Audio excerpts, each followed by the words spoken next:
time for the 1,000 mile service. I don't quite have 1,000 miles. 977. Supplies and tools.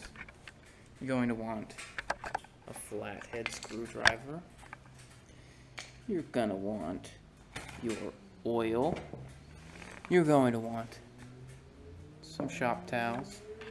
You might want an 11/16 socket with a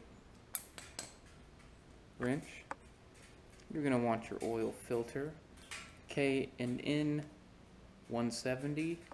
The C on the end just stands for chrome because it was like $5 cheaper than the black one. Most of you will probably get black, but I don't really care. I like saving money. $5 will buy me a nice burger. Oil pan and your bike. You're going to want your bike warmed up. I already did that. Alright, oil. I am going with Quicksilver 20W50 full synthetic. I'm going to do this in both holes, but right now we're just looking at the engine oil. I did a lot of research on this. You can actually get this at Walmart now. I did a lot of research, guys, and this stuff is legit. This stuff is good. This isn't just crap oil. They've been around since like the 50s or 60s, mostly making oil for boats, and boat engines are hardcore. I think they know what they're doing, and I've heard a lot of good things about it, and it's really affordable. So we're gonna give it a try. I'll let you know how it is. You just buy a 1 gallon bottle. It should do it for you. Alright, first we're gonna drain the oil. So you're gonna want to come around to the clutch side. Clutch, not brake. And then look right under the side cover, the battery cover over here. You're gonna see this little tube. Get this tube out of there, route it down to your bucket. Then we're going to unscrew the clamp, pop this out, and the oil will drain magically. It's held on by this clamp.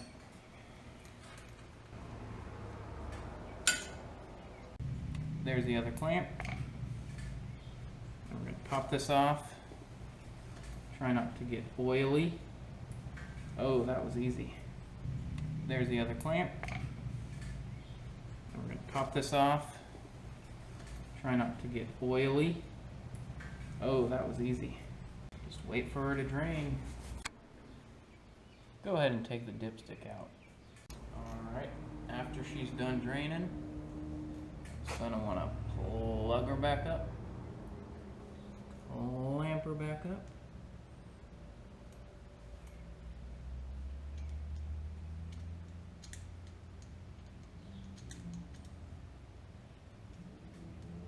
Snug her back up here.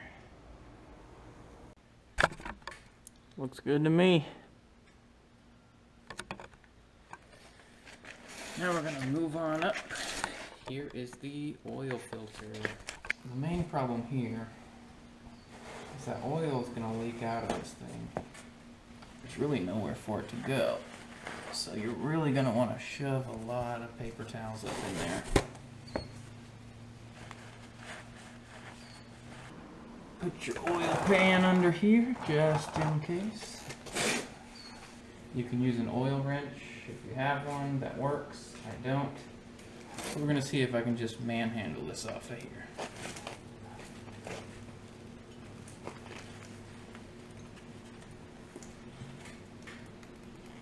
Okay, message to Harley Davidson. You tighten your oil filters way too much. Oil filter should be able to be taken off by hand, and this one is not.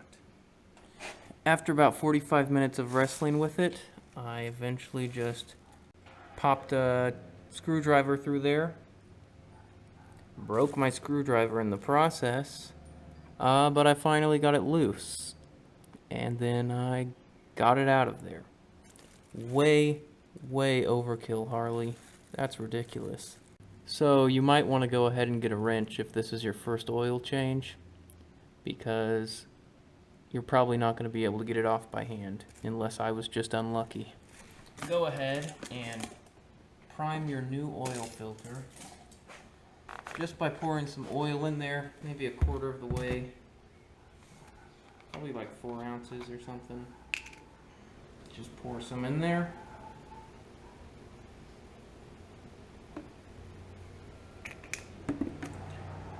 Spin it around, let it soak up. Maybe a little more.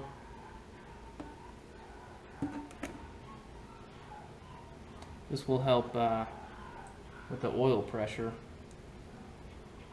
when you first start it up.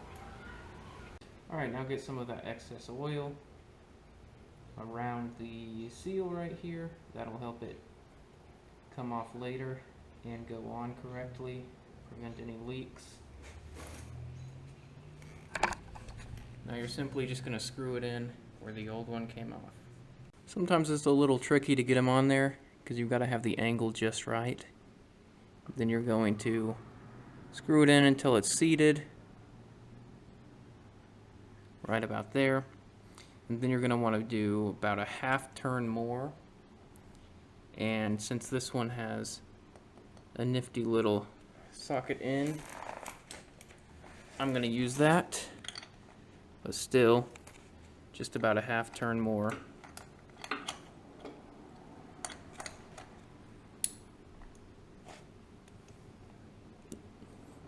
You can do a little bit more just to feel secure, since this one does have the wrench off end.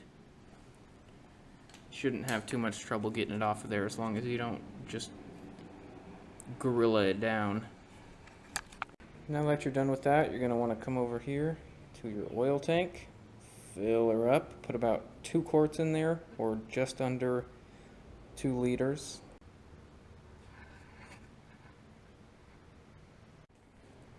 Alright, once we've got some oil in there, it's time to check how we did.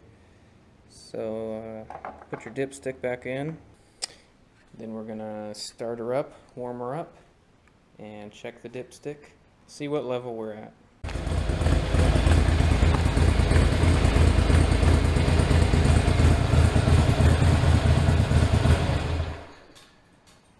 Alright, the oil should be nice and hot by now. Make sure there's no leaks or anything. A good way to know whether or not you put too much in, other than the check, is it'll start coming out of your air filter, and that's not good. Check it, just open her up, wipe it off,